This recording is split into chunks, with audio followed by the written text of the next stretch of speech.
magnanakaw, hampas lupa. Sigaw ni Doña Trinidad habang itinatapon ang mga gamit ni Elaine sa maruming putikan. Sa gitna ng malakas na ulan, nasaksihan ni Elaine si Adrian, ang lalaking sinumpaan niyang mamahalin, na nakayakap sa ibang babae at pinagmamasdan lamang ang kanyang pagdurusa. Ngunit hindi nila alam, ang dugong nananalatay sa minaliit nilang babae ay ginto.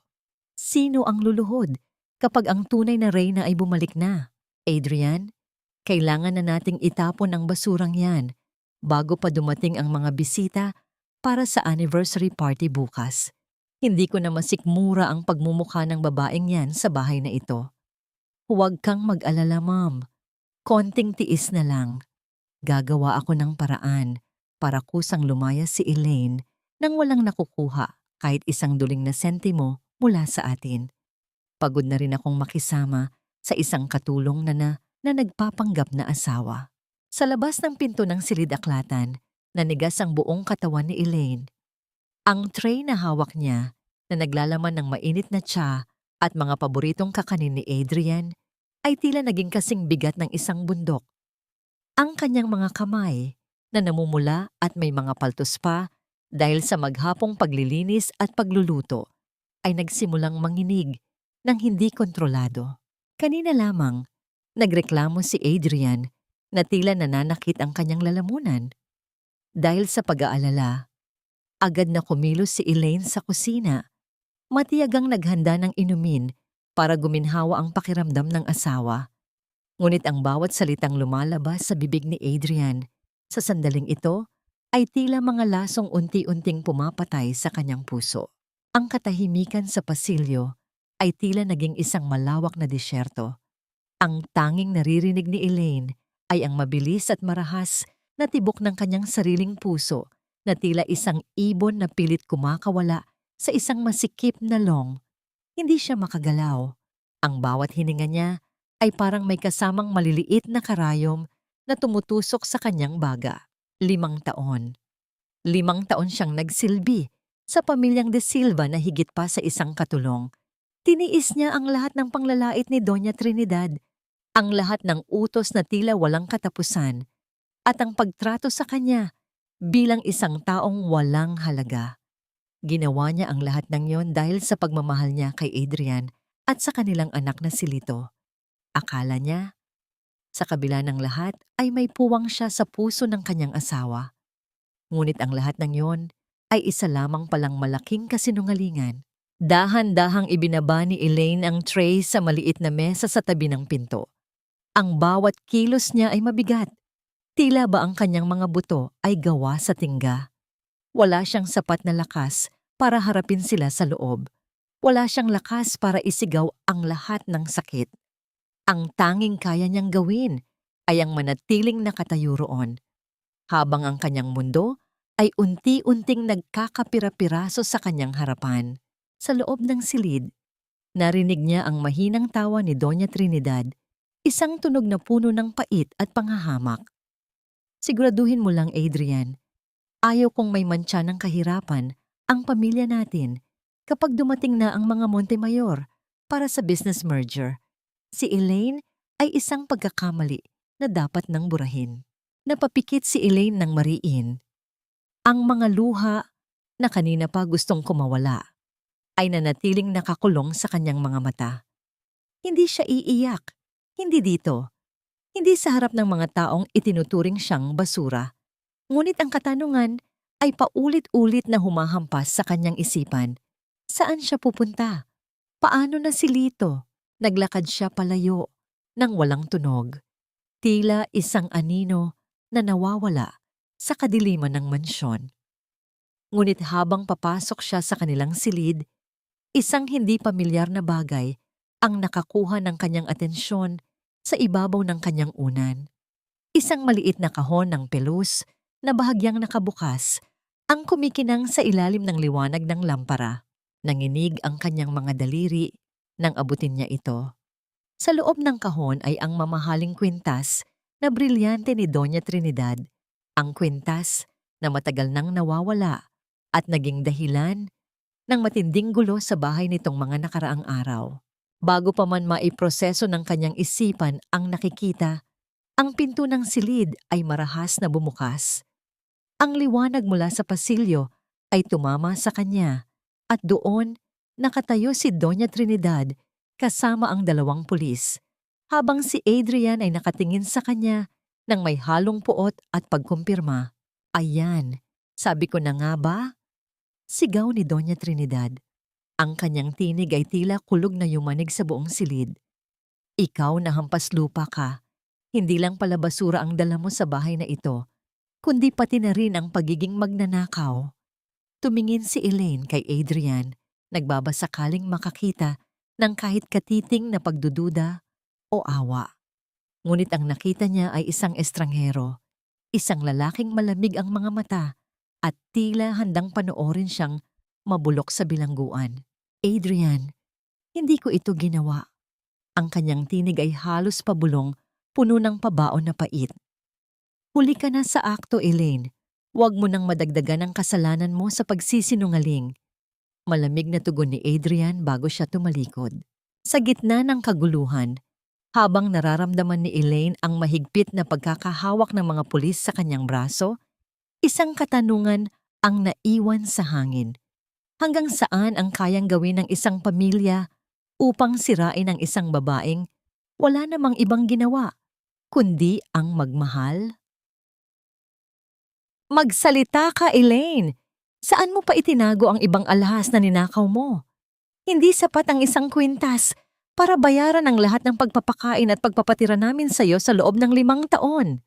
Ang boses ni Doña Trinidad ay tila isang matalim na latigo na humahampas sa pandinig ni Elaine. Sa loob ng maliit at madilim na silid, ang bawat sigaw ng matanda ay sinasabayan ng marahas na paghalughog ng mga pulis sa kanyang mga lumang gamit. Ang kanyang kaisa-isang aparador ay itinumba at ang kanyang mga kakaunting damit, mga kupas na blusa at pantalon na halos 5 taon na niyang suot, ay nagkalat ngayon sa sahig, tinatapakan ng mabibigat na bota ng mga awtoridad. Tiningnan ni Elaine ang kanyang mga kamay. Namumuti ang kanyang mga kuko sa higpit ng pagkakahawak niya sa gilid ng kama. Ang mga kamay na ito ang naglaban ng lahat ng maruming damit ni Doña Trinidad hanggang sa magbakbak ang balat. Ang mga kamay na ito ang naglinis ng bawat sulok ng mansyon hanggang sa mamanhid ang kanyang mga braso. Ngunit ngayon, sa harap ng lahat, ang mga kamay na ito ay itinuturing na marumi, mapangahas, at magnanakaw. Sa tabi ng pinto, nakatayo si Adrian. Nakasandal siya sa hamba. Ang kanyang mga braso ay nakakrus sa kanyang dibdib habang pinapanood ang bawat galaw ni Elaine na tila ba isa siyang estranghero na nagtatanghal sa isang entablado. Wala man lang bakas ng pag-aalinlangan sa kanyang mukha. Wala man lang kahit kaunting lungkot para sa babaeng ibinigay ang lahat para sa kanya. Adrian, magsalita ka naman. Alam mong hinding-hindi ko magagawa ito. Pagmamakaawa ni Elaine, ang kanyang boses ay nanginginig at halos hindi lumalabas sa kanyang lalamunan. Ang kanyang puso ay tila isang tuyong dahon na unti-unting dinudurog ng isang mabigat na paa. Isang mapait na ngisi ang gumuhit sa mga labi ni Adrian. Ang alam ko lang, Elaine, ay ang nakikita ng aking mga mata. At ang nakikita ko ngayon ay ang kwintas ni Mom na nasa unan mo. Paano mo nagawang lokohin ako? Paano mo nagawang mantsahan ang pangalan ng mga De Silva? Ang bawat salita ni Adrian ay tila isang malamig na kutsilyo na itinatak silang kanyang likuran.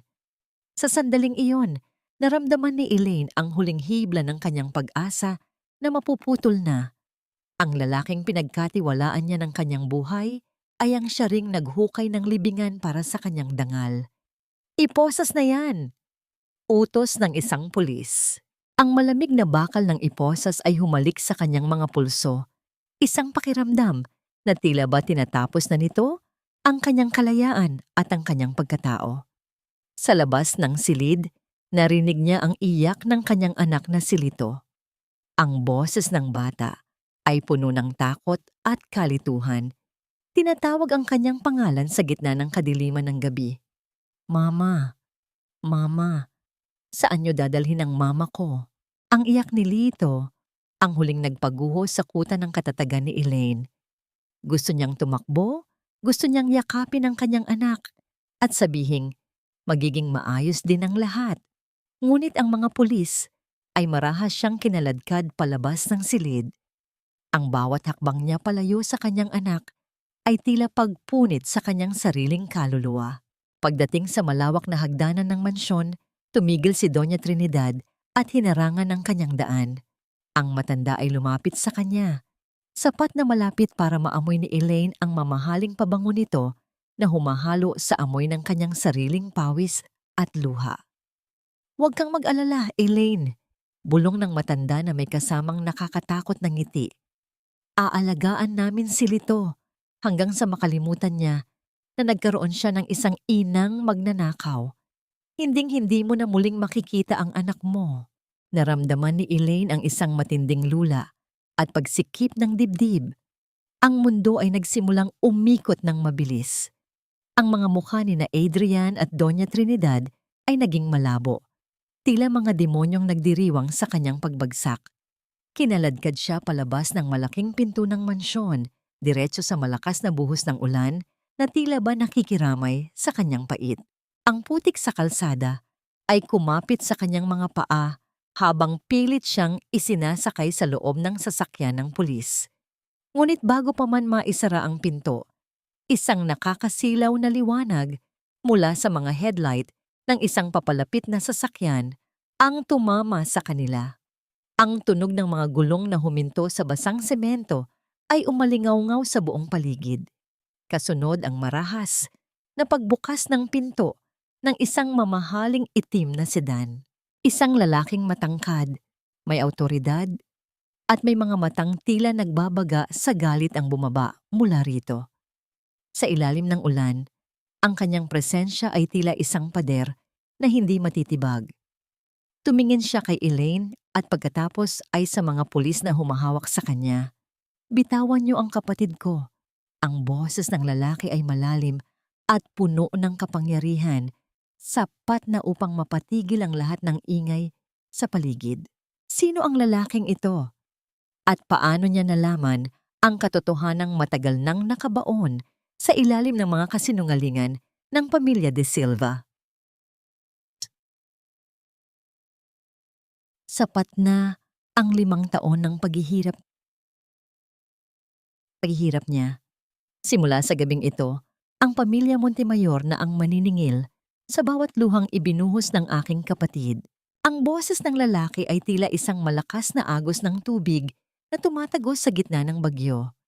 Lumakad siya ng dahan-dahan patungo sa direksyon ni Elaine. Ang bawat hakbang niya sa basang semento ay nagpapakita ng hindi matatawarang kapangyarihan. Ang mga pulis na kanina ay marahas na humahawak kay Elaine ay dahan-dahang nagluwag ng kanilang kapit. Tila ba naramdaman nila ang panganib na dala ng estrangherong ito? "Anong sinasabi mong kapatid?" Singhal ni Doña Trinidad, bagaman may bahid na ng kaba ang kanyang boses. Ang babaeng iyan ay isang ulila, isang hampas lupa na pinulot lang namin sa kalsada. At ngayon, nahuli namin siyang nagnanakaw ng brilyante. Hindi siya pinansin ng lalaki. Sa halip tumigil ito sa harap ni Elaine. Yumuko siya ng bahagya upang maging kapantay ang paningin ng babaeng basang-basa ng ulan at putik. Ang kanyang mga mata, na kanina ay tila nagbabaga sa galit, ay biglang lumambot nang makita ang kalunos-lunos na kalagayan ni Elaine. Dahan-dahang hinawakan ng lalaki ang kaliwang pulso ni Elaine, kung saan nakasuot ang isang kupas at selyadong bracelet na may maliit na pendant na hugis bituin. Ang tanging alaala na naiwan sa kanya mula sa kanyang tunay na ina. "Rafael?" Ang tanging salitang lumabas sa bibig ni Elaine, bagaman hindi niya alam kung bakit iyon ang pangalang pumasok sa kanyang isipan. Tila may isang luma at nakabaong alaala ang biglang nagising sa loob ng kanyang puso. "Oh, Elaine, ako ito, si Kuya Rafael mo." Bulong ng lalaki, ang kanyang boses ay bahagyang nanginginig dahil sa pigil na emosyon. 20 taon ka naming hinanap at ngayon, Hinding-hindi na kita hahayaang masaktan muli. Isang malakas na singhap ang nagmula kay Adrian na nakatayo sa likuran. Ang pangalang Montemayor ay hindi lamang isang simpleng apelyido sa kanilang bansa. Ito ang pamilyang nagmamay-ari ng kalahati ng mga lupain at negosyo sa buong kapuluan. Sila ang mga hari at reyna ng komersyo na kahit ang mga De Silva ay hindi kayang abutin ang laylayan ng mga damit. Montemayor? Ang boses ni Adrian ay naging matinis dahil sa takot. Hindi maaari. Asawa ko siya. Elaine De Silva ang pangalan niya. Tumingin si Rafael kay Adrian nang may matinding pandidiri. De Silva? Ang pangalang iyan ay magiging isang sumpa para sa inyo simula sa araw na ito. Ang kapatid ko ay isang Montemayor at ang sino mang nagtangkang yurakan ang kanyang dangal ay haharap sa buong puwersa ng aming pamilya. Lumingon si Rafael sa mga pulis. Ang kanyang titig ay tila mga palasong tumatama sa kanilang konsensya. Bitawan niyo siya. Ngayon din. O sisiguraduhin kong bukas na bukas din ay mawawalan kayo ng trabaho at mabubulok sa bilangguan dahil sa iligal na pag-aresto sa isang taong walang sala. Agad na binuksan ng mga pulis ang iposas ni Elaine. Ang tunog ng bumubukas na bakal ay tila musika sa pandinig ni Elaine, ngunit ang kanyang isipan ay nananatiling nakatuon sa isang bagay. Ang anak ko, si Lito. Pilit na sabi ni Elaine, ang kanyang mga mata ay nakatitig sa bintana ng mansyon kung saan naroon ang kanyang anak. Hinubad ni Rafael ang kanyang mamahaling itim na Amerikana at maingat na ibinalot ito sa nanginginig na katawan ni Elaine. Ang init ng tela at ang amoy ng kanyang kapatid ay tila isang yakap na matagal na niyang hinahanap, isang sandali ng kapayapaan sa gitna ng lahat ng kaguluhan. Hindi natin siya iiwan, Elaine. Pangako ni Rafael. Kukunin natin si Lito. Ngunit bago iyon, gusto kong makita ng mga taong ito kung sino ang tunay nilang kinalaban. Isang convoy pa ng 2 malalaking sasakyan ang pumasok sa gate ng mansyon na tila ba isang hukbong darating para sa isang digmaan. Bumaba mula rito ang 2 pang lalaki, sina Gabriel at Lucas Montemayor, na may parehong galit at determinasyon sa kanilang mga mukha. Napaurong si Doña Trinidad sa tabi ni Adrian. Ang mansyon na dati ay simbolo ng kanilang kapangyarihan ay tila biglang naging maliit at marupok sa harap ng mga Montemayor. Rafael, dalhin na natin siya sa ospital, sabi ni Gabriel habang tinitingnan ang mga pasa sa braso ni Elaine. Ang mga hayop na ito, pagsisisihan nila ang bawat segundong hinawakan nila ang kapatid natin. Ngunit bago pa man makahakbang si Elaine patungo sa sasakyan, narinig nila ang isang malakas na sigaw mula sa loob ng mansyon. Isang sigaw na nagmula kay Lito na sinundan ng tunog ng isang basag na plorera. Tumingin si Elaine kay Rafael nang may takot. Nasa loob pa ang anak ko. Hindi nila siya ibibigay ng basta-basta. Isang malamig na ngiti ang sumilay sa mga labi ni Rafael habang tinitingnan niya si Adrian. Adrian, may 2 pagpipilian ka. Ibibigay mo sa amin si Lito ngayon din ng matiwasay o gigibain namin ang bahay na ito hanggang sa huling bato para makuha siya. Ano ang pipiliin ni Adrian? At hanggang saan ang kayang gawin ng mga Montemayor upang mabawi ang lahat ng nawala sa kanilang kapatid? Hinding-hindi ka na matutulog sa sahig, Elaine, kahit kailan. Mula ngayon, bawat hibla ng tela na dadampi sa balat mo ay magpapaalala sa iyo na ikaw ay isang reyna sa pamilyang ito. Ang boses ni Rafael ay puno ng pangako habang inaalalayan niya si Elaine paupo sa loob ng marangyang sasakyan. Ngunit sa halip na gumaan ang pakiramdam, lalong naramdaman ni Elaine ang bigat sa kanyang dibdib. Ang malambot at mamahaling balat ng upuan ay tila masyadong malinis para sa kanyang katawan na puno ng putik at dumi. Nahihiya siyang sumandal, natatakot na baka mantsahan niya ang karangyaan ng kanyang mga kapatid. Sa loob ng sasakyan, mahigpit na yakap-yakap ni Elaine si Lito. Ang bata ay mahimbing na ang tulog, Pagod mula sa takot at pag-iyak, ngunit ang maliliit nitong kamay ay nakakapit pa rin sa laylayan ng lumang damit ng kanyang ina.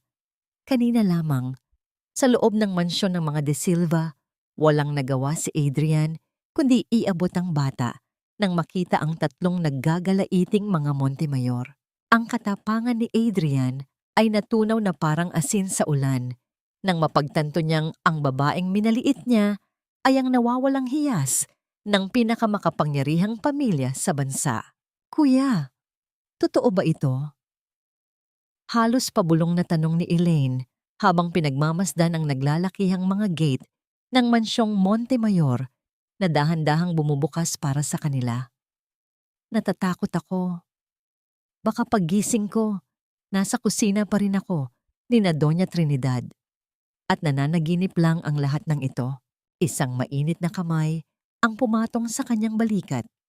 Si Gabriel iyon, ang pangalawang kapatid, na may mga matang puno ng pagsisisi. Hindi ka nananaginip, Elaine. Ang 5 taon na yon, ang naging masamang panaginip. Kami ang dapat humingi ng tawad sa iyo.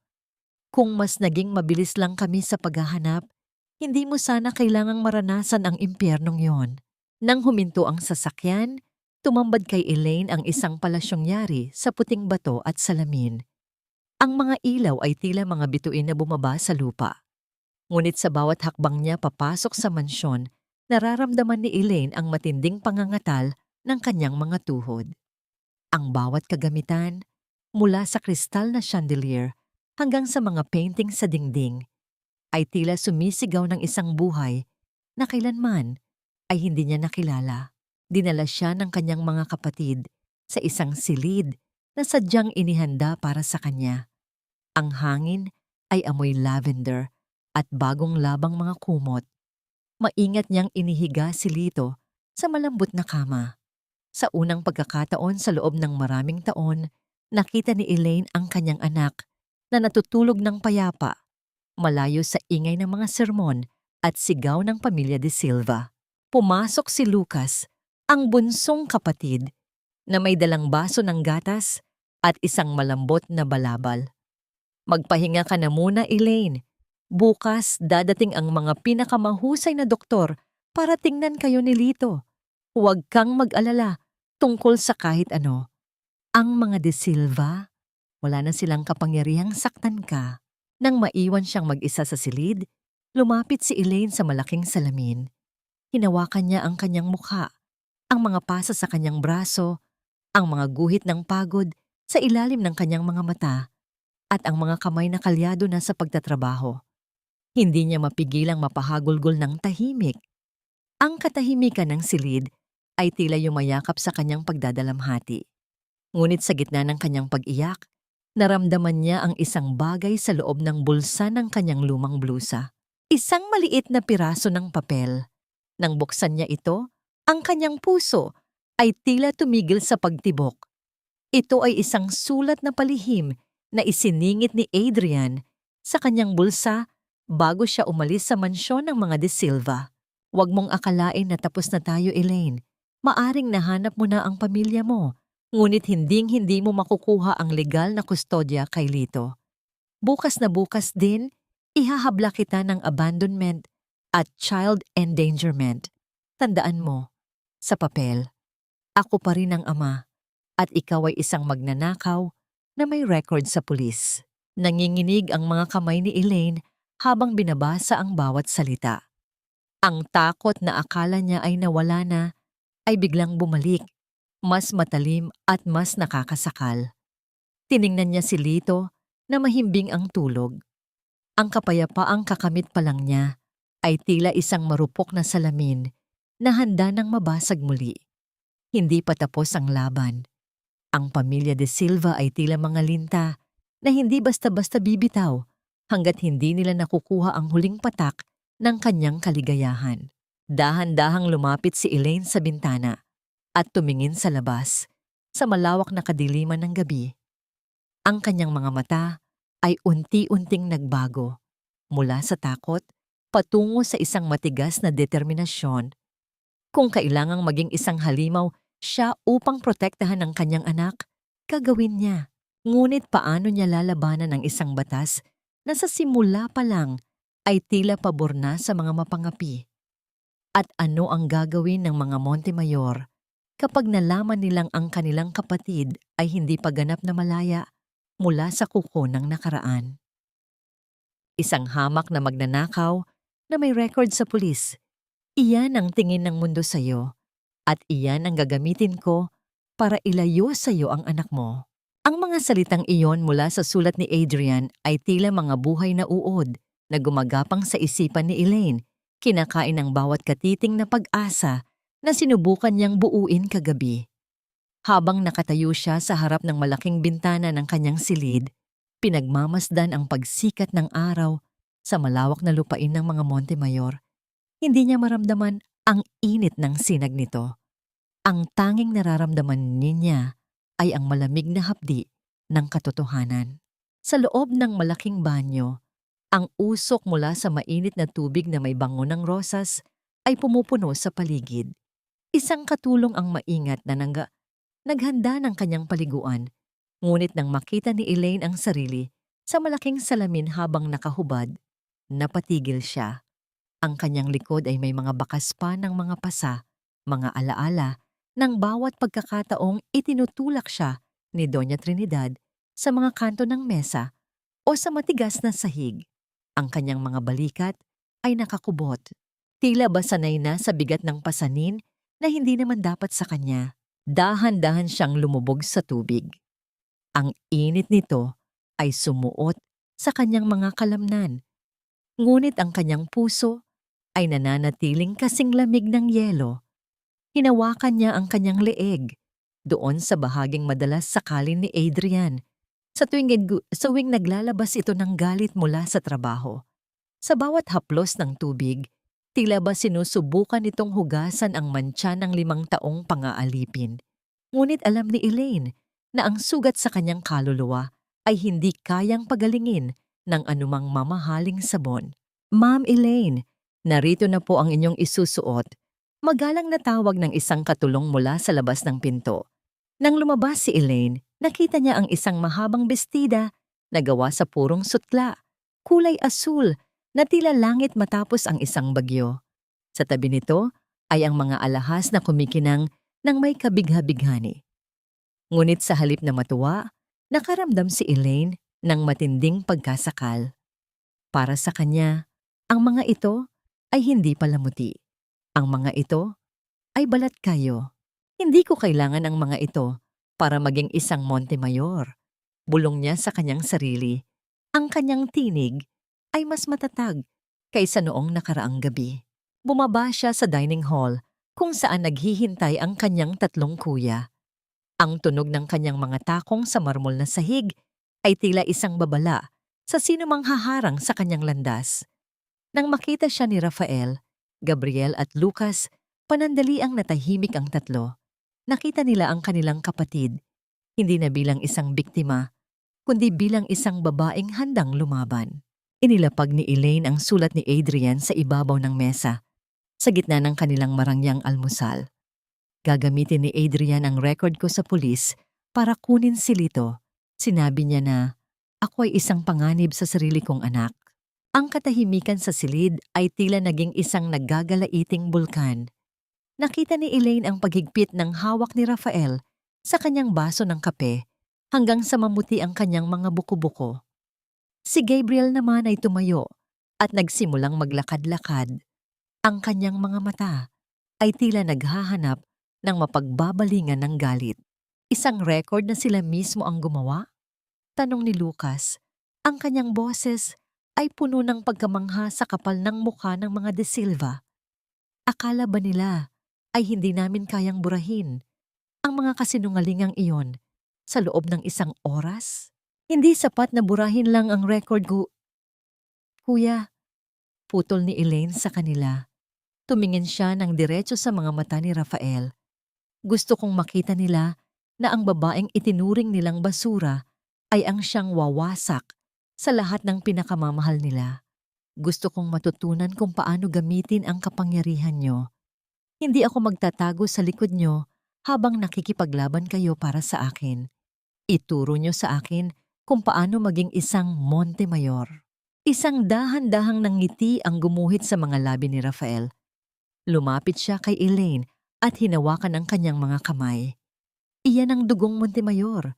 Kung ganoon, magsisimula tayo ngayon. Hindi ka lang magiging malaya, Elaine. Magiging bangungot ka para sa pamilya de Silva.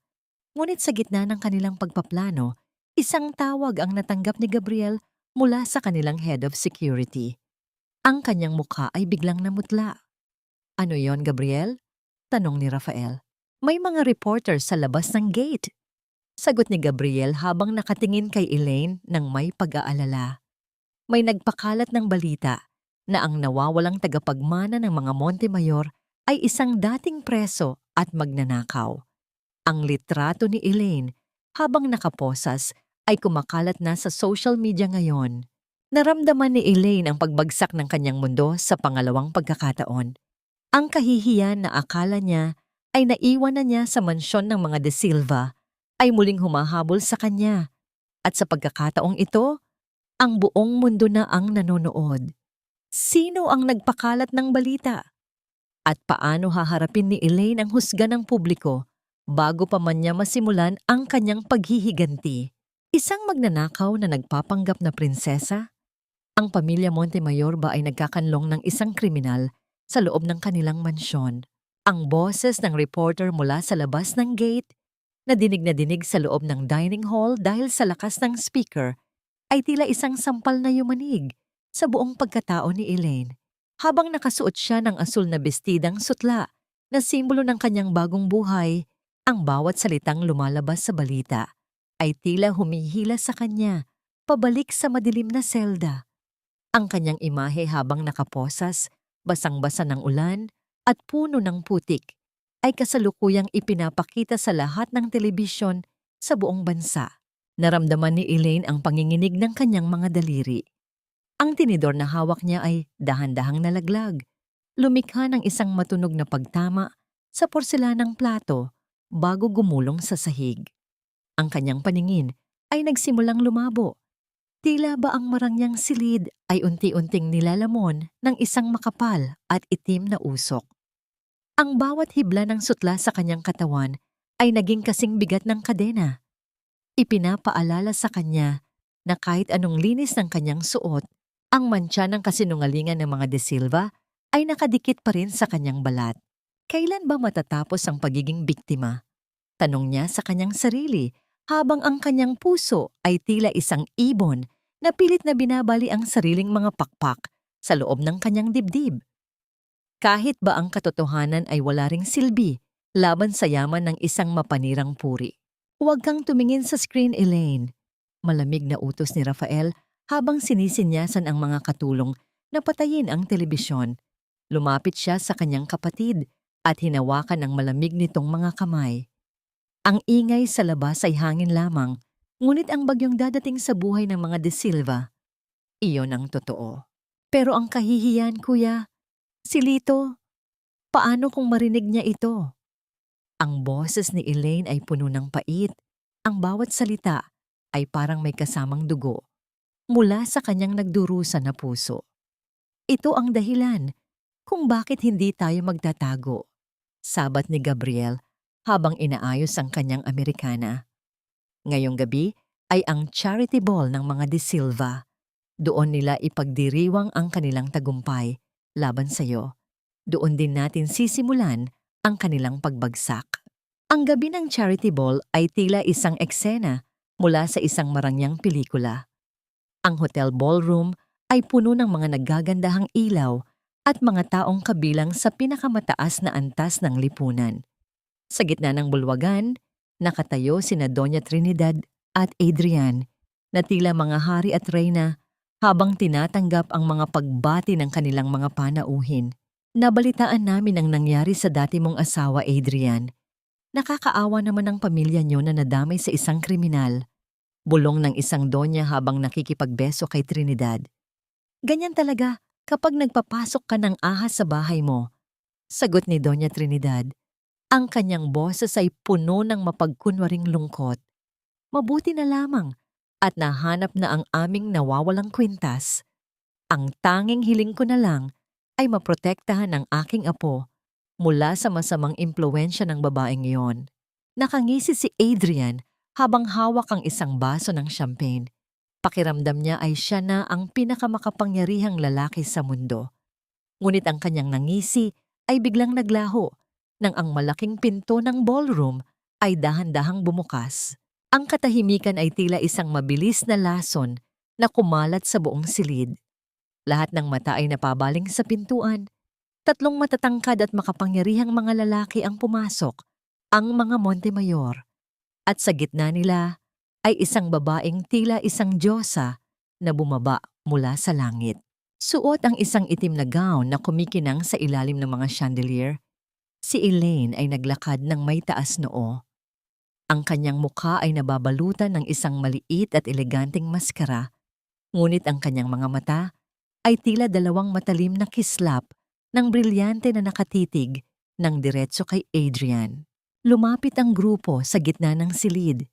Ang bawat hakbang ni Elaine ay tila isang tunog ng orasan na nagbibilang ng nalalabing oras ng kanyang mga kaaway. Nang makarating sila sa harap ni na Doña Trinidad, tumigil si Elaine. Masyado yata silang maingay para sa isang pagtitipon na ang layunin ay tumulong sa kapwa. Malamig na sabi ni Elaine, ang kanyang boses ay umalingaw-ngaw sa buong ballroom.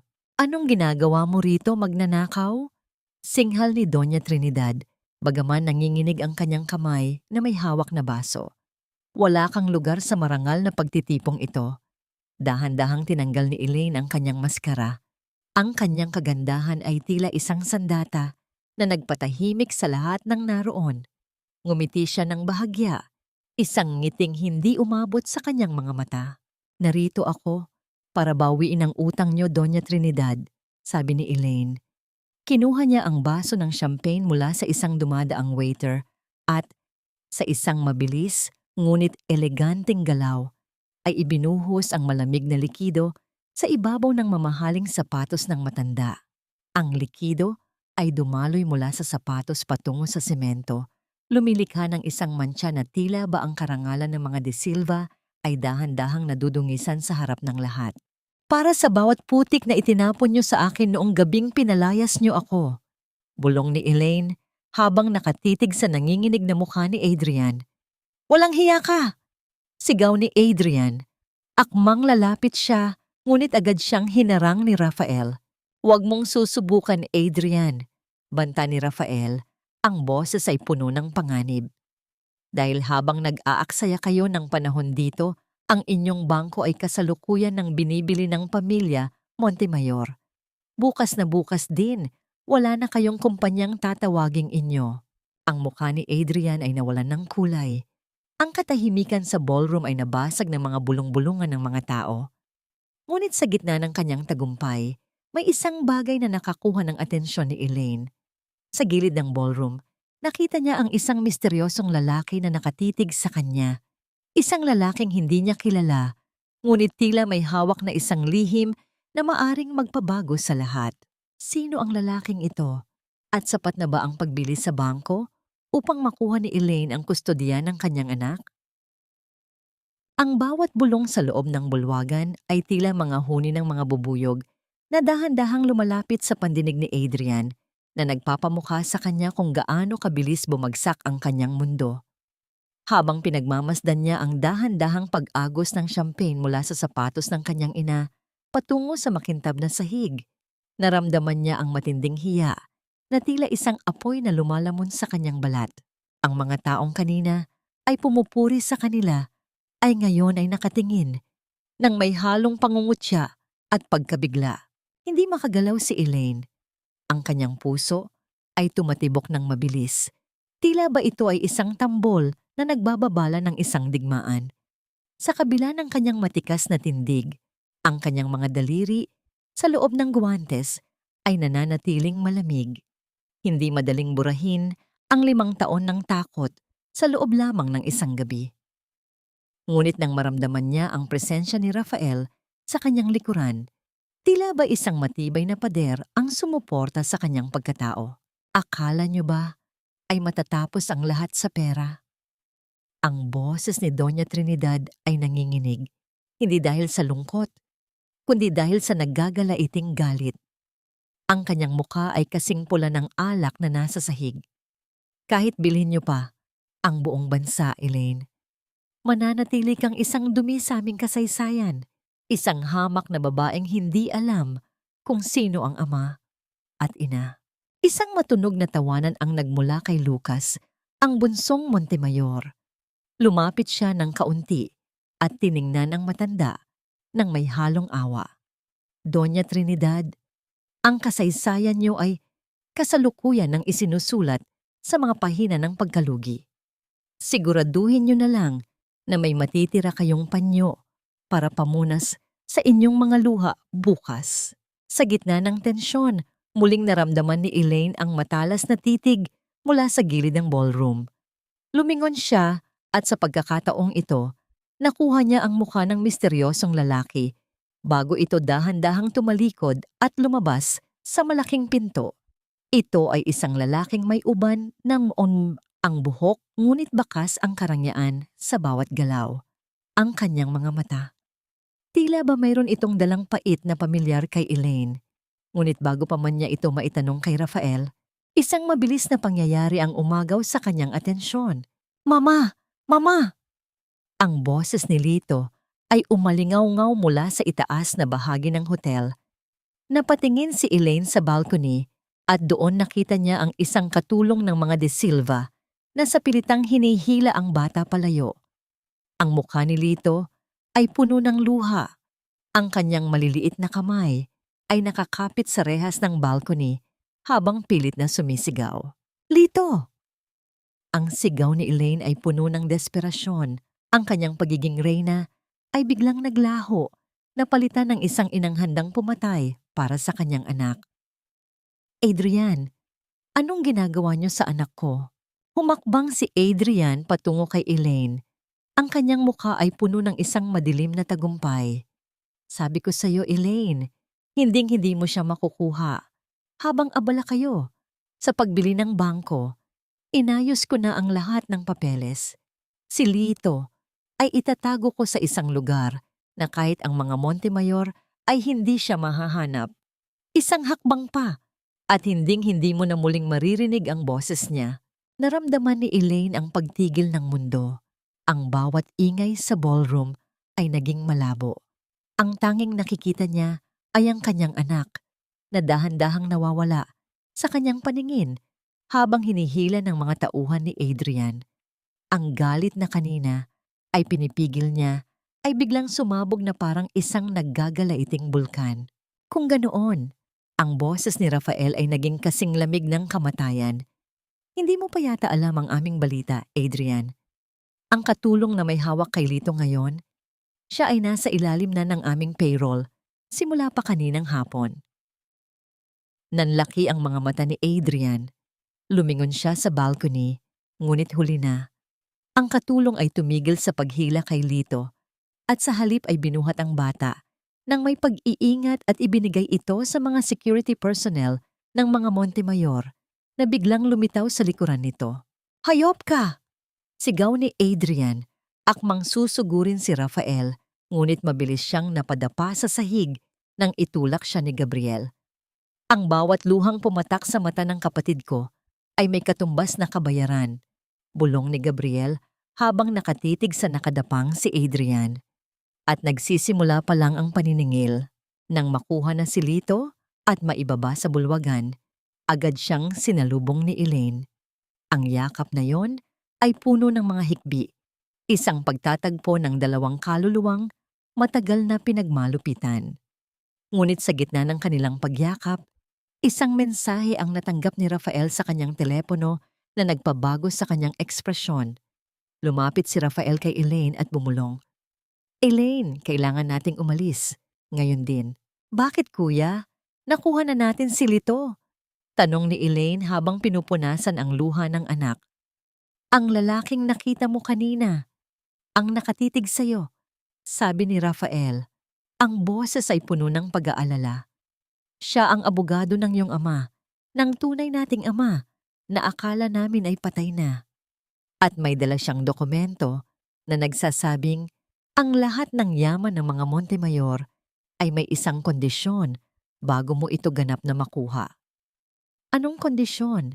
Kailangan mong bumalik sa lugar kung saan ka itinago noong bata ka pa. Sa isla na pagmamay-ari ng mga De Silva. Naramdaman ni Elaine ang isang matinding kaba. Bakit kailangang bumalik siya sa lugar ng kanyang mga kaaway? At anong lihiming ang itinatago ng kanyang ama na maging ang kanyang mga kuya ay walang alam? Hindi pa tapos ang ulan, Elaine. Maaaring tumigil na ang pagpatak nito sa iyong balat. Ngunit ang baha sa iyong nakaraan ay kasalukuyan pa ring humuhubog sa iyong hinaharap. Ang mga salitang yon ni Rafael ay tila isang malamig na hangin na dumaan sa pagitan nila habang ang sasakyan ay mabilis na bumabaybay sa madilim na kalsada patungo sa mansyong Montemayor. Sa kanyang bisig, naramdaman ni Elaine ang mahinang paghinga ni Lito. Ang bata ay ligtas na, ngunit ang bawat tibok ng puso ng kanyang anak ay tila isang paalala na ang kanilang kalayaan ay nakasabit pa rin sa isang manipis na sinulid. Nakatitig si Elaine sa labas ng bintana. Ang mga ilaw ng lungsod ay naging malabo dahil sa bilis ng takbo, tila mga alaala na pilit niyang hinahabol ngunit hindi makuha-kuha. Ang bawat kislap ay nagpapaalala sa kanya ng mga gabing nakadungaw siya sa bintana ng kusina ng mga De Silva, nangarap ng isang buhay na malayo sa panglalait at sakit. Ngayong hawak na niya ang karangyaan, bakit tila mas mabigat ang pasanin sa kanyang dibdib? Bakit sa Isla de Sombra, kuya?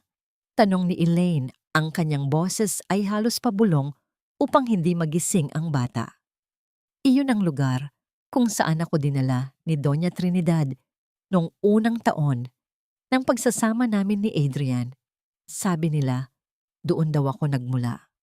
Pero ang tanging naaalala ko lang doon ay ang dilim at ang amoy ng dagat na tila sumasakal sa akin. Humigpit ang hawak ni Rafael sa manibela. Ang tunog ng mga gulong na dumadaan sa basang aspalto ay ang tanging sagot sa ilang saglit na katahimikan.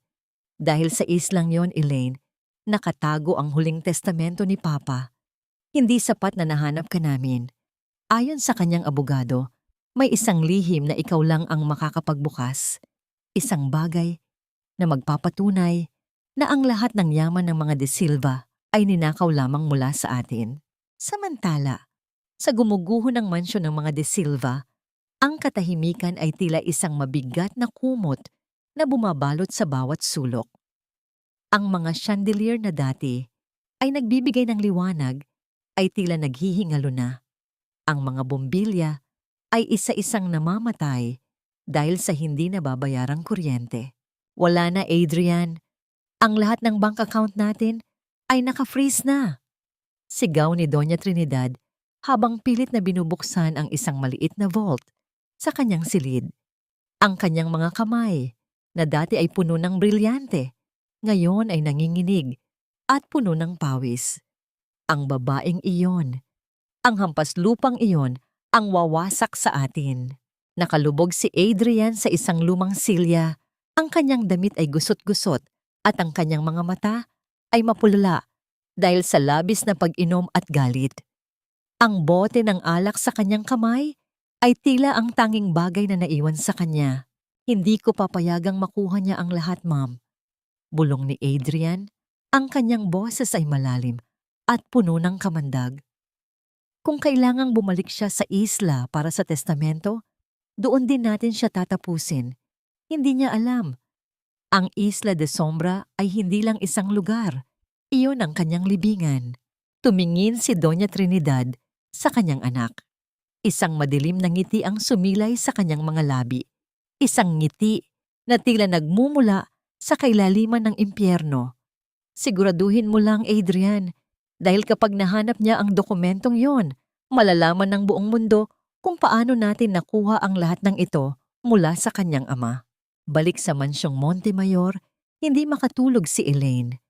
Lumabas siya sa balcony at tiningnan ang dagat sa kalayuan. Ang amoy ng alat sa hangin ay tila isang tinig na tumatawag sa kanya, nagpapaalala ng isang nakaraang pilit niyang ibinaon. Dahan-dahan siyang pumasok sa loob at binuksan ang isang lumang kahon na ibinigay sa kanya ng abogado kanina. Sa loob nito ay may isang lumang litrato, isang batang babae na may hawak na shell.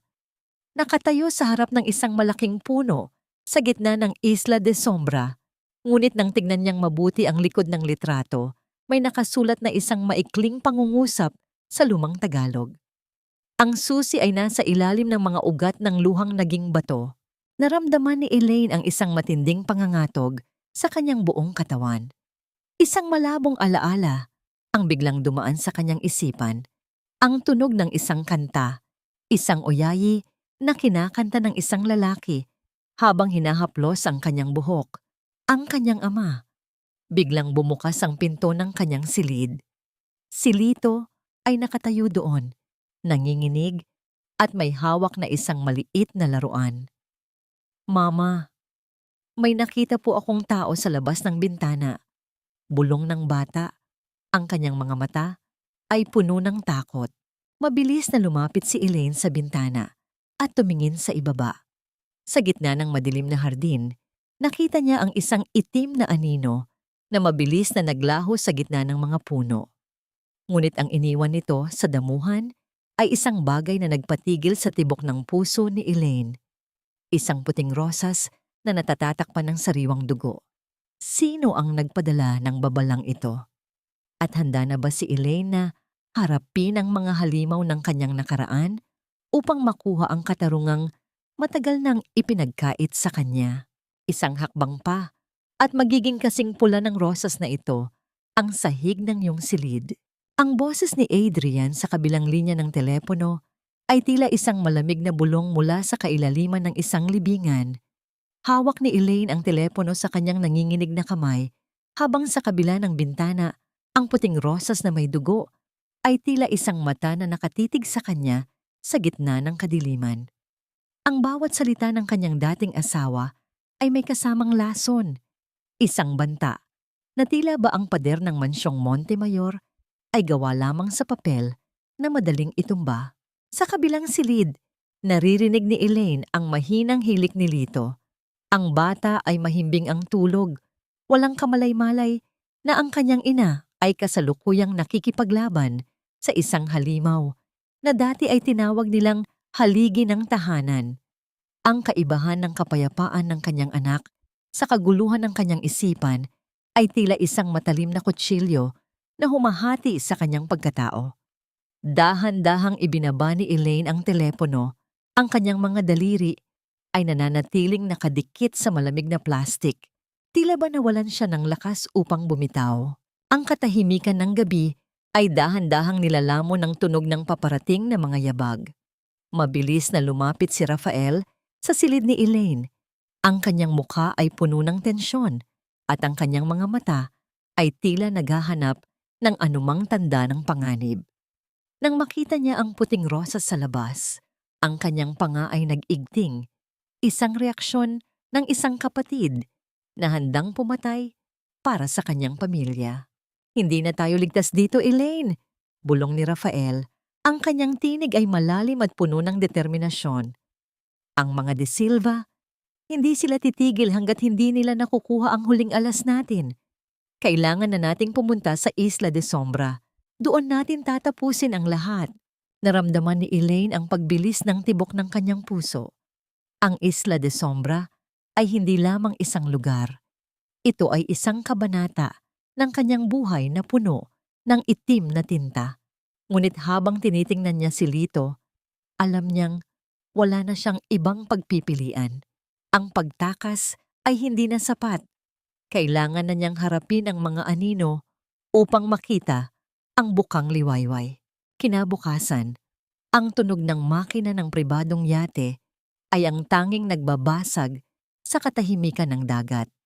Ang bawat hampas ng alon sa gilid ng sasakyang pandagat ay tila isang tibok ng pusong nagmamadali. Nakatayo si Elaine sa deck, pinagmamasdan ang dahan-dahang paglitaw ng Isla de Sombra sa abot tanaw. Ang isla ay nababalutan ng makapal na hamog. Tila ba ayaw nitong ipakita ang mga sikretong itinago nito sa loob ng 2 dekada. Nang dumaong sila, ang amoy ng nabubulok na mga dahon at alat ng dagat ay sumalubong sa kanila. Ang lumang villa ng mga Montemayor sa gitna ng isla ay tila isang kalansay ng nakaraan. Mga bintanang basag, mga dingding na binalot na ng mga baging, at isang pintong tila naghihintay na buksan. Dinala ni Rafael si Elaine sa kailaliman ng mansyon, sa isang silid na tago sa likod ng isang malaking aparador ng mga libro. Doon, ang alikabok ay kasing kapal ng mga taong lumipas. Sa gitna ng silid ay may isang malaking fountain na yari sa bato, ngunit sa halip na tubig, ang loob nito ay puno ng mga tuyong dahon. Ang susi ay nasa ilalim ng mga ugat ng luhang naging bato. Bulong ni Elaine, inuulit ang nakasulat sa likod ng litrato. Lumapit siya sa fountain. Ang kanyang mga kamay ay nanginginig, habang hinahawi niya ang mga tuyong dahon at alikabok. Sa ilalim ng basin ng fountain, may isang ukit ng isang luhang yari sa puting marmol. Nang pindutin niya ito, narinig niya ang isang mahinang tunog ng mga bakal na nagkakiskisan sa ilalim ng sahig. Isang maliit na compartment ang bumukas at sa loob nito ay isang itim na envelope na selyado ng wax ng pamilya Montemayor. Ngunit bago pa man mahawakan ni Elaine ang dokumento, isang pamilyar at nakakangilong tawa ang umalingaw-ngaw mula sa itaas ng hagdanan ng bodega. Salamat sa paghahanap niyan para sa amin, Elaine. Ngayon, maaari mo na kaming iwan ng permanente. Nakatayo sa itaas si Adrian, may hawak na isang bagay na kumikinang sa ilalim ng mahinang liwanag ng kanyang flashlight. At sa tabi niya, si Doña Trinidad ay may hawak na isang sulo. Ang kanyang mukha ay tila isang demonyong natutuwa sa paparating na trahedya. Naramdaman ni Elaine ang pagsikip ng kanyang dibdib. Wala silang dalang armas. Sila ay nakakulong sa ilalim ng lupa, habang ang kanilang mga kaaway ay nasa itaas, handang sunugin ang lahat upang ibaon ang katotohanan. Adrian, huwag! Sigaw ni Elaine, ang kanyang boses ay puno ng desperasyon. Nandito si Lito.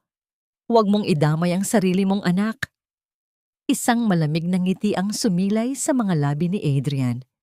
Ang anak ko? Simula nang piliin mo ang mga Montemayor, wala na akong anak. Ang tanging mahalaga ngayon ay ang mawala ang dokumentong yan kasama nyo.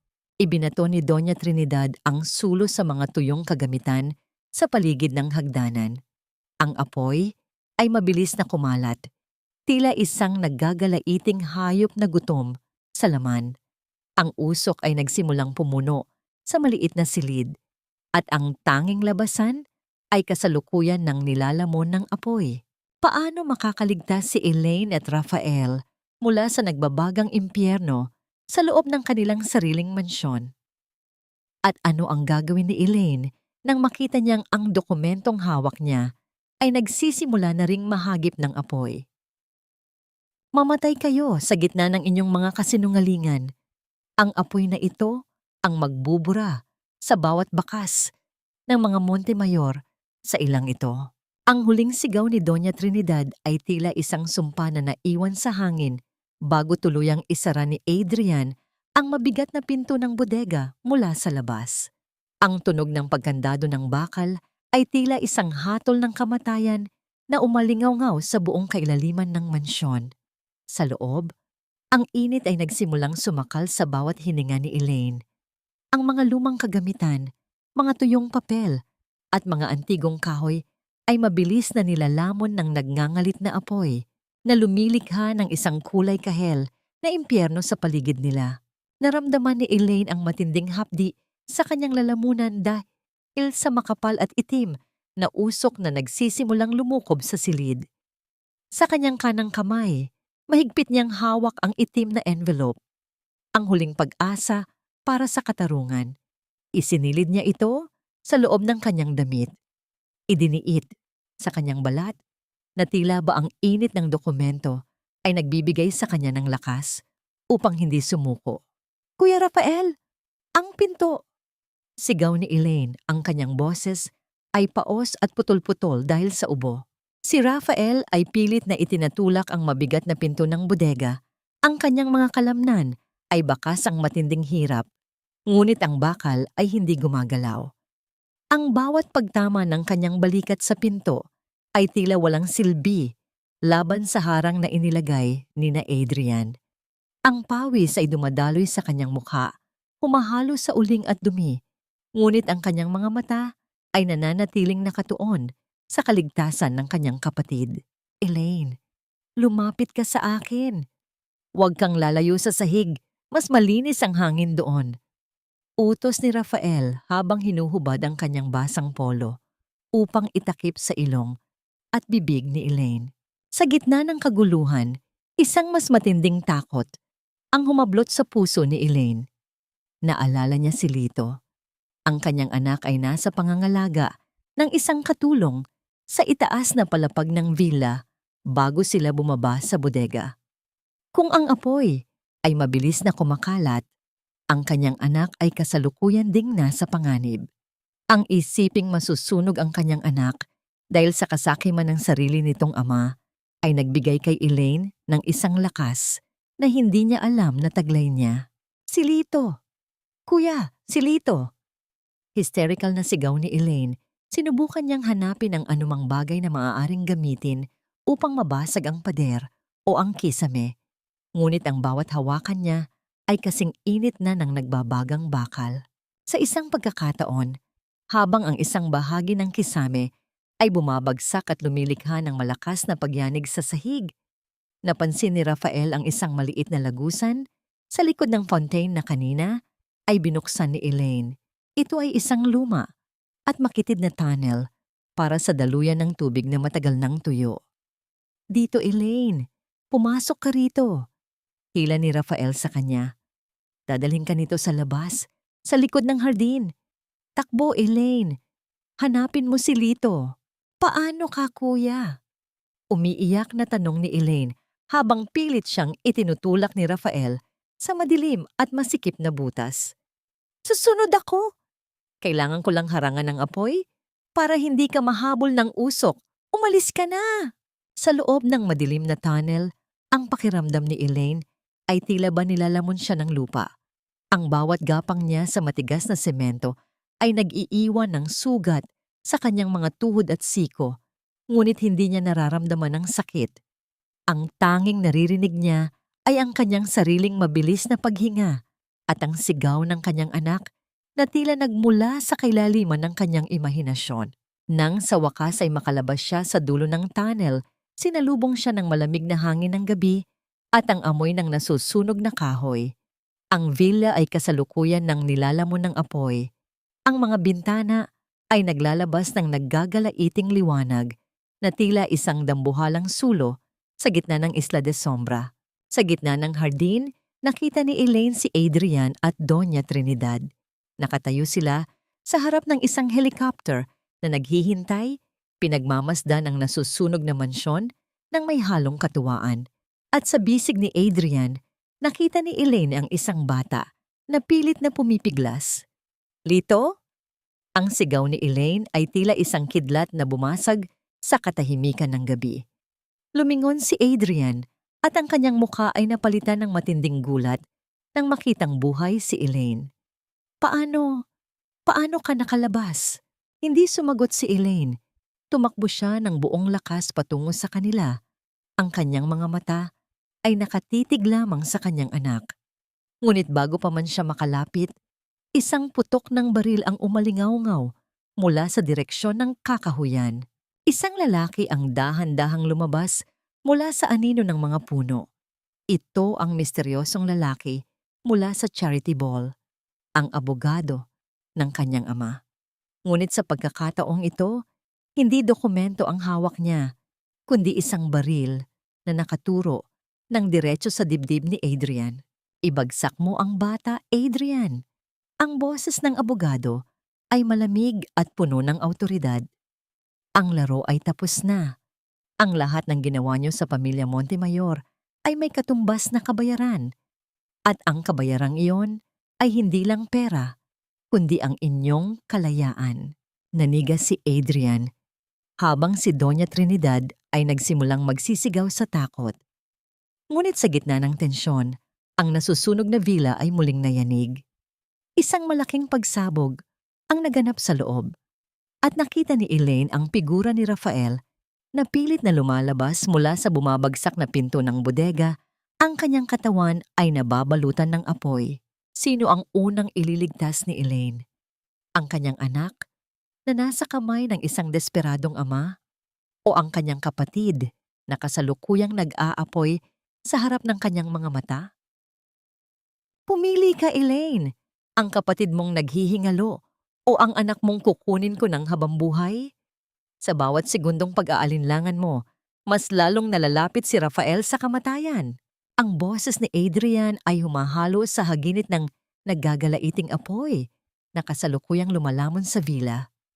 Nakatayo siya malapit sa umiikot na ilis ng helicopter.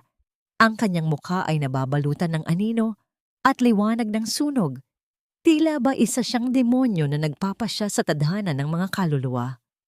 Sa kanyang mga bisig, si Lito ay nangingisay sa pag-iyak. Ang maliliit nitong kamay ay pilit na umaabot sa direksyon ni Elaine habang ang hangin mula sa helicopter ay nagpapatangay sa buhok ng bata. Napatingin si Elaine sa kanyang likuran. Doon, sa harap ng bumabagsak na pinto ng bodega, nakahandusay si Rafael. Ang kanyang mamahaling damit ay may mga bahagi ng natupok ng apoy at ang kanyang balat ay mapula at puno ng uling. Pilit siyang bumabangon. Ang kanyang mga daliri ay bumaon sa lupa habang sinusubukang abutin ng kanyang kapatid.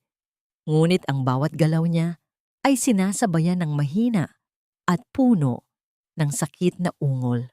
Ang init mula sa nasusunog na gusali ay tila isang pader na humaharang sa pagitan nila. Naramdaman ni Elaine ang pagkapunit ng kanyang sariling puso. Ang kanyang lalamunan ay tuyong-tuyo at ang kanyang mga mata ay mahapdi, hindi lang dahil sa usok, kundi dahil sa dugong dumadaloy sa kanyang puso. Ito ang pinakamasakit na uri ng pagpili, ang dugo ng kanyang nakaraan o ang buhay ng kanyang hinaharap. Ang bawat tibok ng kanyang puso ay tila isang martilyo na nagpapapaalala sa kanya na wala siyang sapat na oras. Bitawan mo ang bata, Adrian. Wala ka ng takas. Ang mga pulis ay papunta na rito at ang lahat ng dokumentong hawak ni Elaine ay sapat na para mabulok ka sa kulungan. Sigaw ni Attorney Valdez, ang misteryosong lalaki. Habang dahan-dahang lumalapit, ang kanyang baril ay nananatiling nakatutok sa dibdib ni Adrian. Isang nakakangilong tawa ang isinagot ni Adrian. Pulis, sa islang ito, ako ang batas dito. At ang dokumentong yan, masusunog yan kasama ng mga Montemayor. Elaine, si Lito, iligtas mo. Si Lito. Ang mahinang boses ni Rafael ay tila isang bulong mula sa kailaliman ng lupa. Ngunit sa pandinig ni Elaine, ito ay kasing lakas ng isang pagsabog. Kahit sa gitna ng sarili nitong paghihingalo, ang iniisip pa rin ng kanyang kuya ay ang kaligtasan ng kanyang anak. Sa gitna ng tensyon, dahan-dahang kinuha ni Elaine ang itim na envelope mula sa kanyang damit. Ang papel ay may bahid na ng uling, ngunit ang selyo ay nananatiling buo. Tumingin siya ng diretso sa mga mata ni Adrian, ang lalaking minahal niya, ang lalaking naging ama ng kanyang anak, at ang lalaking ngayon ay handang pumatay para sa pera. Gusto mo ito, Adrian? Tanong ni Elaine. Ang kanyang boses ay naging kasing lamig ng yelo sa gitna ng nagbabagang paligid. Itinaas niya ang dokumento malapit sa isang dila ng apoy na gumagapang sa isang tuyong sanga sa kanyang tabi. Ibigay mo sa akin si Lito o panoorin mong maging abo ang tanging paraan para makuha niyo ang yaman ng mga Montemayor. Nanlaki ang mga mata ni Adrian. Ang kasakiman ay muling naghari sa kanyang mukha, higit pa sa kanyang galit o takot. Huwag, Elaine. Huwag mong susunugin iyan. Ibigay mo sa akin ang anak ko. Sigaw ni Elaine, ang bawat ugat sa kanyang leeg ay bakas ang matinding determinasyon. Dahan-dahang ibinaba ni Adrian si Lito sa damuhan, ngunit ang kanyang kamay ay nananatiling nakahawak sa braso ng bata. Ang dokumento muna. Ihagis mo rito.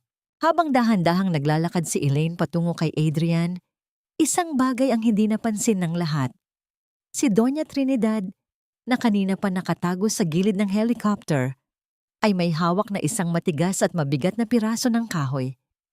Habang nakatuon ang pansin ni Attorney Valdez kay Adrian, dahan-dahang lumapit ang matanda sa likuran ng abogado. Ang tunog ng isang malakas na paghampas ay umalingaw-ngaw sa hardin. Bumagsak si Attorney Valdez sa lupa. Ang kanyang baril ay tumalamsik, malapit sa paanan ni Adrian. Isang madilim na ngiti ang sumilay sa mukha ni Adrian habang mabilis niyang pinulot ang baril. Itinutok niya ito ng diretso sa noo ni Elaine, habang si Lito ay muling kinaladkad ni Doña Trinidad patungo sa loob ng helicopter. Salamat sa dokumento, Elaine, at salamat sa pagdadala sa amin sa huling hantungan ng iyong pamilya. Bulong ni Adrian habang inihahanda ang gatilyo. Ngunit hindi mo na kailangang mag-alala. Magkakasama-sama na kayo ng kuya mo sa impyerno. Ngunit bago pa man maiputok ni Adrian ang baril, isang malakas na pagyanig ang naramdaman mula sa ilalim ng lupa. Ang villa ay tuluyan ng gumuho at kasabay nito, ang lupa sa ilalim ng helicopter ay nagsimulang bitak-bitak. Isang boses na hindi pamilyar ngunit puno ng puot ang narinig mula sa kakahuyan. Hindi pa tapos ang paniningil. Adrian de Silva. Sino ang nagmamay-ari ng boses na yon? At anong sikreto sa ilalim ng Isla de Sombra ang kasalukuyang nagpapaguho sa huling pag-asa ng mga de Silva? Ang akala mo ba ay madaling ibaon ang katotohanan, Adrian?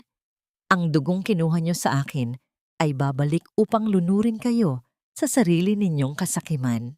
Ang boses na yon ay hindi nagmumula sa isang multo, kundi mula sa isang lalaking dahan-dahang lumalabas mula sa makapal na usok ng nasusunog na villa.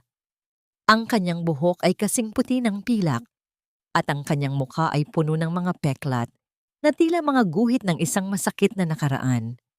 Ngunit sa likod ng mga sugat na yon, ang kanyang mga mata ay nagtataglay ng parehong kislap ng brilyante na mayroon si Elaine at Rafael.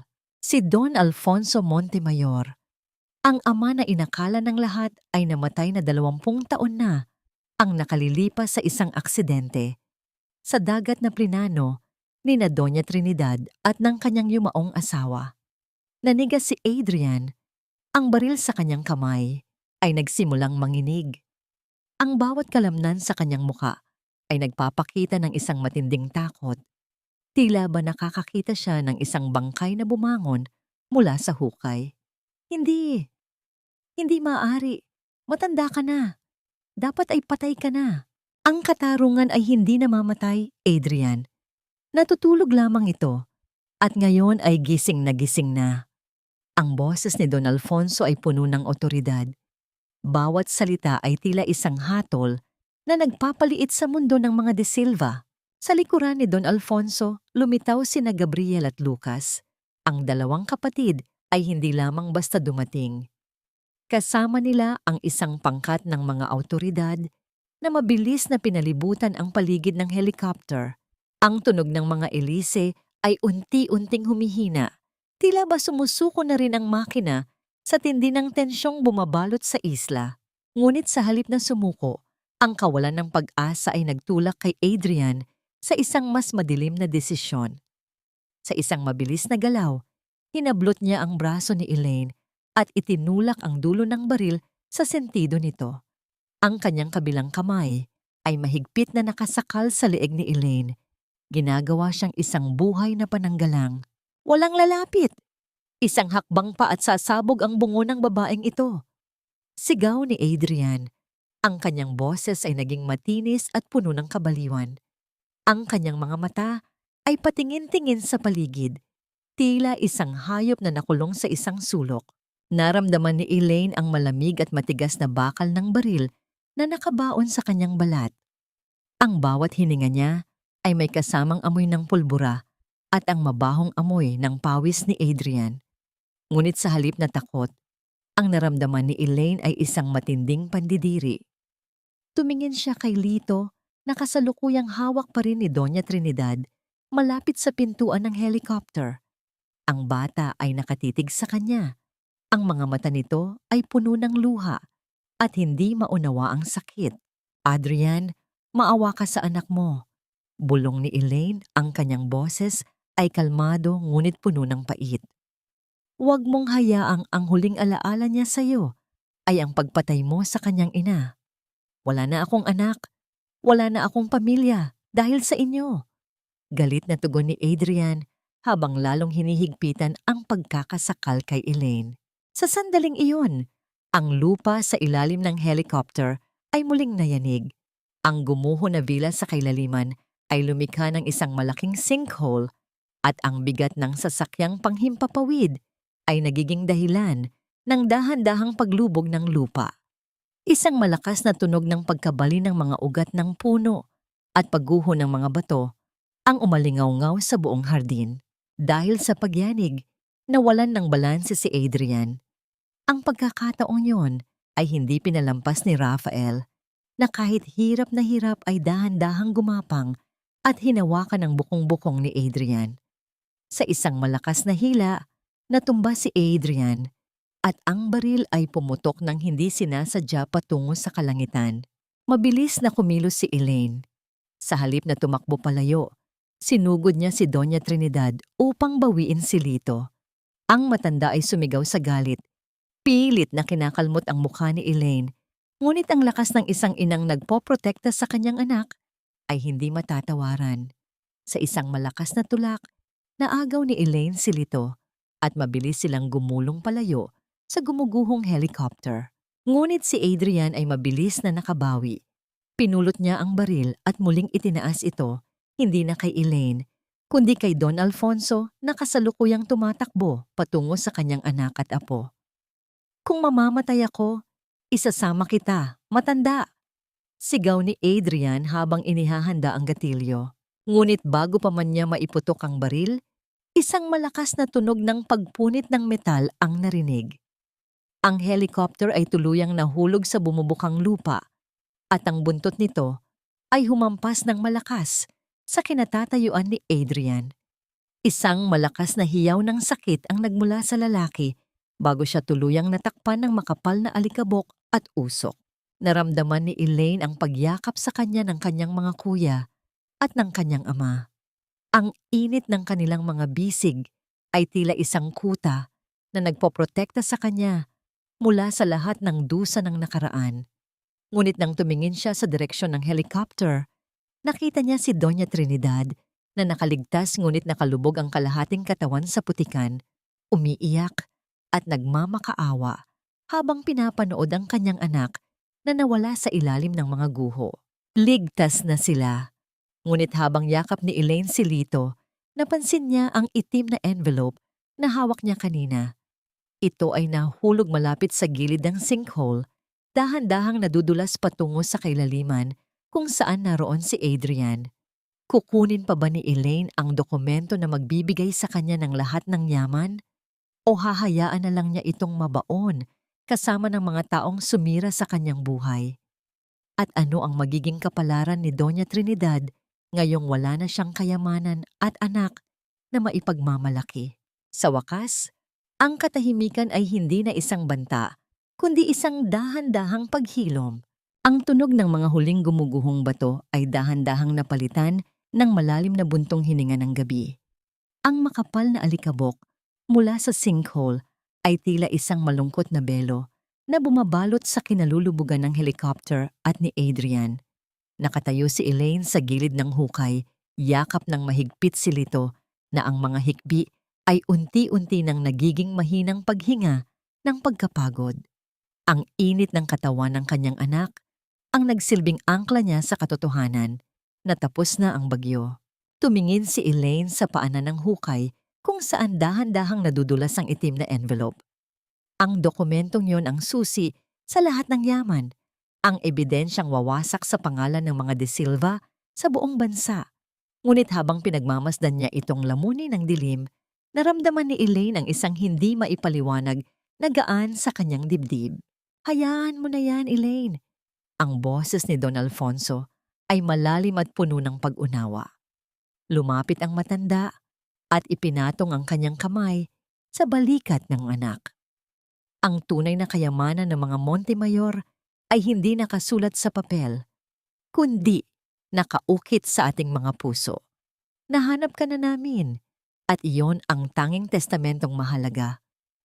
Pero ang katarungan, Papa, bulong ni Elaine, ang kanyang mga mata ay nananatiling nakatitig sa lugar kung saan huling nakita si Adrian. Ang katarungan ay kasalukuyan ng nagaganap. Sagot ni Rafael na ngayon ay inaalalayan ni na Gabriel at Lucas. Ang kanyang mga sugat ay binalot na ng mga paunang lunas, ngunit ang kanyang tindig ay muling naging matikas.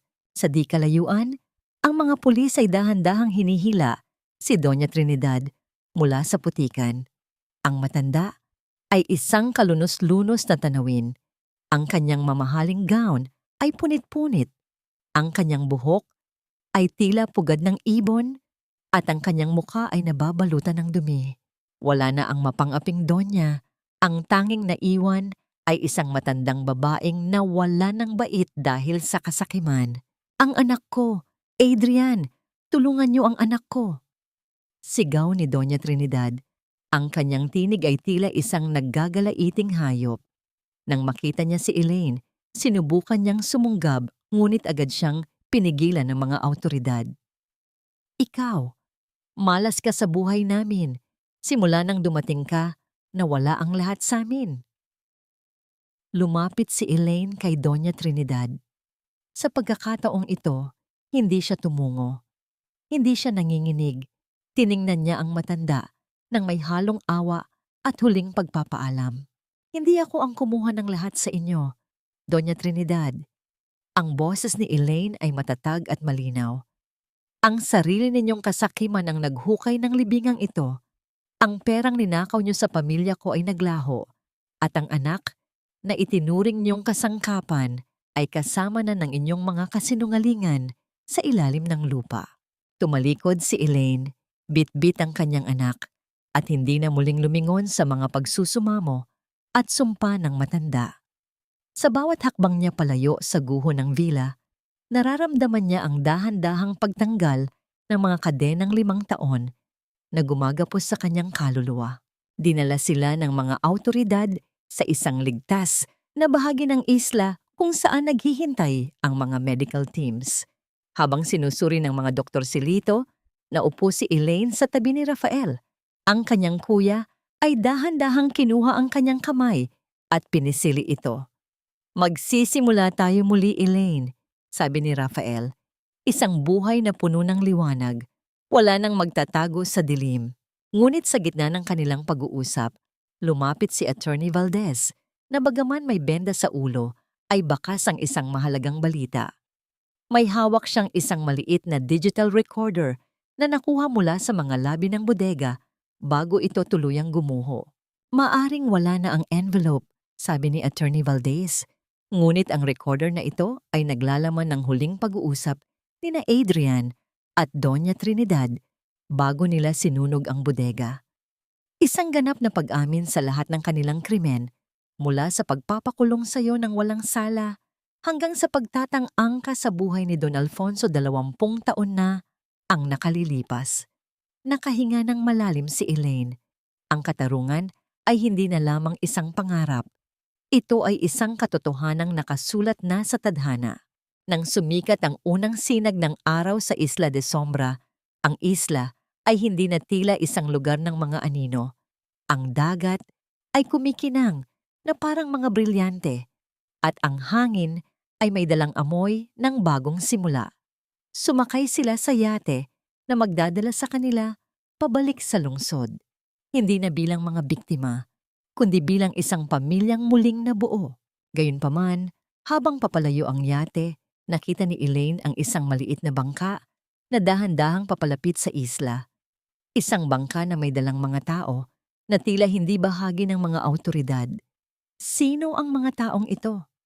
At bakit tila ang pagbagsak ng mga De Silva ay simula lamang ng isang mas malaking pagbubunyag tungkol sa tunay na pinagmulan ng kayamanan ng mga Montemayor?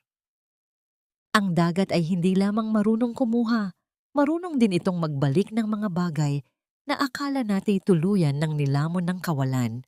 Habang ang yate ay dahan-dahang lumalayo sa Isla de Sombra, pinagmamasdan ni Elaine ang mga taong nasa maliliit na bangka na papalapit sa isla. Hindi sila mga kaaway. Sila ang mga mangingisda at mga pamilyang nanirahan sa paligid ng isla na sa loob ng maraming taon ay naging saksi sa kalupitan ng mga De Silva. Nang mabalitaan nila ang pagbagsak ng mga mapang api, sila ay dumating upang magbigay ng parangal sa tunay na nagmamay-ari ng lupain, ang mga Montemayor.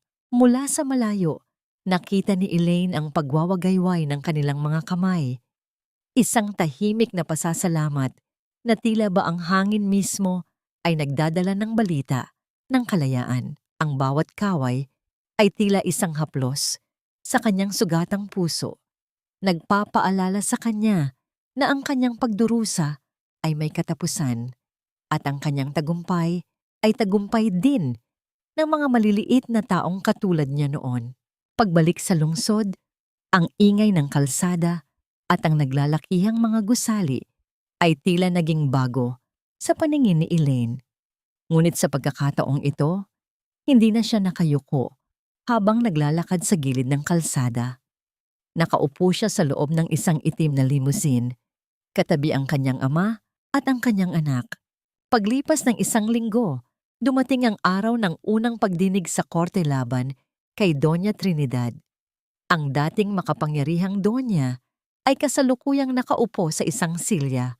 Ang kanyang mga mata ay walang buhay at nakatitig sa kawalan. Ang bawat pagbasa ng sakdal, panununog, kidnapping, at pagtatangka sa buhay ay tila mga mabibigat na bato na lalong nagpapayuko sa kanyang matandang katawan. Nang tawagin si Elaine upang tumestigo, tumayo siya ng may dignidad. Tumingin siya kay Doña Trinidad at sa unang pagkakataon wala siyang naramdamang galit. Ang tanging naroon ay isang malalim na pag-unawa na ang puot ay isang bilangguan na mas masakit kaysa sa anumang rehas na bakal. Wala akong hiling na masama para sa inyo, Doña Trinidad. Ang boses ni Elaine ay umaling-awngaw sa loob ng tahimik na korte. Ang tanging hiling ko ay mahanap niyo ang kapayapaan sa gitna ng inyong pagsisisi. Ang yaman na inyong ninakaw ay ibabalik namin sa mga taong inyong inapi. Ang katarungan ay hindi lamang tungkol sa pagpaparusa, kundi tungkol sa pagtatama ng mga mali. Pagkatapos ng pagdinig, lumabas si Elaine sa gusali ng korte. Sinalubong siya ng malakas na sikat ng araw. Doon, naghihintay ang kanyang mga kapatid, sina Rafael, Gabriel, at Lucas. Magkakasama silang naglakad patungo sa isang malawak na hardin kung saan nakatirik ang isang maliit na kapilya. Doon, sa harap ng puntod ng kanyang ina na matagal nang pumanaw, inilapag ni Elaine ang isang puting rosas. Ngunit sa pagkakataong ito, ang rosas ay malinis, walang dugo, at mabango. "Mama, narito na po ako," bulong ni Elaine habang hinahaplos ang malamig na marmol ng puntod. "Kasama ko na po si Papa at ang mga kuya ko. Ligtas na po si Lito. Ang inyong apo ay lalaking may dangal at pagmamahal sa kapwa." Naramdaman ni Elaine ang isang mainit na yakap mula sa kanyang likuran. Si Lito iyon, na may hawak na isang maliit na shell mula sa Isla de Sombra. Ibinigay ng bata ang shell sa kanyang ina. Ang tunog ng dagat ay tila naririnig pa rin sa loob nito. "Mama, hindi na po ba tayo babalik sa lumang bahay?" tanong ni Lito. Ang kanyang mga mata ay puno ng inosenteng pag-asa. "Hindi na, anak," sagot ni Elaine habang hinahalikan ang noo ng bata. "Ang bahay natin ngayon ay puno na ng pag-ibig at hinding-hindi na muling papasok ang dilim." Ngunit sa kabila ng lahat ng kaligayahan, may isang bagay na nananatiling palaisipan sa isipan ni Elaine. Ang katawan ni Adrian ay hindi pa rin natatagpuan sa ilalim ng guho ng Isla de Sombra. Sinasabi ng mga awtoridad na imposible ang mabuhay sa ilalim ng ganoong tindi ng sakuna. Ngunit sa bawat gabi, Tila nararamdaman ni Elaine ang isang titig mula sa malayo. Habang naglalakad sila patungo sa kanilang sasakyan, isang estranghero ang lumapit at nag-abot ng isang sobre kay Elaine. Bago pa man niya ito maitanong, mabilis na naglaho ang lalaki sa gitna ng maraming tao. Nang buksan ni Elaine ang sobre, nakita niya ang isang lumang susi at isang maliit na piraso ng papel na may sulat kamay na pamilyar sa kanya. Ang huling lihim ni Adrian de Silva ay hindi nakabaon sa isla, kundi nasa puso ng mansyong Montemayor. Naramdaman ni Elaine ang isang mabilis na kaba. Ano ang ibig sabihin nito? Mayroon pa bang huling pasabog na iniwan ang mga de Silva upang sirain ang kanilang kapayapaan? O ito ba ay isang huling pagkakataon para sa isang ganap na pagpapatawad? Lumipas ang isang taon mula nang ang Isla de Sombra ay naging saksi sa pagbagsak ng kadiliman at muling pagkabuhay ng liwanag. Sa malawak na hardin ng mansyong Montemayor, ang mga bulaklak ay namumukadkad ng may kasiglahan, tila ba nakikigalak sa kapayapaang naghahari sa loob ng mga pader nito. Si Elaine ay nakatayo sa beranda, pinagmamasdan ang asul na langit. Hindi na siya ang babaeng nakayuko at nanginginig sa takot. Ngayon, ang kanyang mga mata ay nagtataglay ng linaw ng isang taong nakatawid sa pinakamalalim na dagat ng dusa. Ang huling lihim na iniwan ni Adrian, ang susi at ang sulat, ay nagdala sa kanya sa isang nakatagong silid sa atik ng mansyon. Doon, natagpuan niya ang mga lumang gamit ng kanyang ina na ninakaw ng mga de Silva noong bata pa siya upang itago ang kanyang tunay na pagkatao. Ang pagtuklas na yon, ang huling piraso ng puzzle na tuluyang nagpabagsak sa anumang natitirang legal na depensa ni Doña Trinidad. Mama, tignan mo po. Ang laki na ng ginawa naming sandcastle ni Lolo Alfonso. Sigaw ni Lito habang tumatakbo patungo sa kanya. Ang bata ay malusog, masaya, at ang kanyang mga tawa ay tila musika na nagpapagaling sa bawat latay ng nakaraan ni Elaine. Binuhat ni Elaine ang anak at hinalikan ito sa pisngi. Napakaganda, anak. Siguradong matutuwa ang mga tito mo kapag nakita nila iyan. Lumapit si Rafael na ngayon ay ganap ng magaling mula sa kanyang mga sugat. Handa na ang lahat para sa pagbubukas ng Elaine Montemayor Foundation. Maraming kababaihan ang naghihintay sa iyong pagdating, Elaine. Ngumiti si Elaine. Ang pundasyong ito na naglalayong tumulong sa mga biktima ng pang-aabuso, ang kanyang paraan ng pagbabalik ng pasasalamat sa buhay. Ang kanyang sakit ay ginawa niyang lakas upang maging boses ng mga walang tinig. Sa isang tahimik na silid ng ospital sa labas ng lungsod, si Doña Trinidad ay nakaupo sa isang silya, nakatitig sa bintana. Hindi na siya nagsasalita. Ang kanyang isipan ay tuluyan ng naligaw sa mundong siya rin ang gumawa. Nang bisitahin siya ni Elaine sa huling pagkakataon, hindi na siya nakilala ng matanda. Doon, napatunayan ni Elaine na ang pinakamatinding parusa ay hindi ang rehas, kundi ang mawala sa sariling alaala at mabuhay sa isang mundong walang nagmamahal sa iyo. Tungkol naman kay Adrian, natagpuan ang kanyang mga labi ilang buwan matapos ang sakuna sa isla. Isang mapait na katapusan para sa isang lalaking piniling maging alipin ng salapi kaysa maging ama at asawa.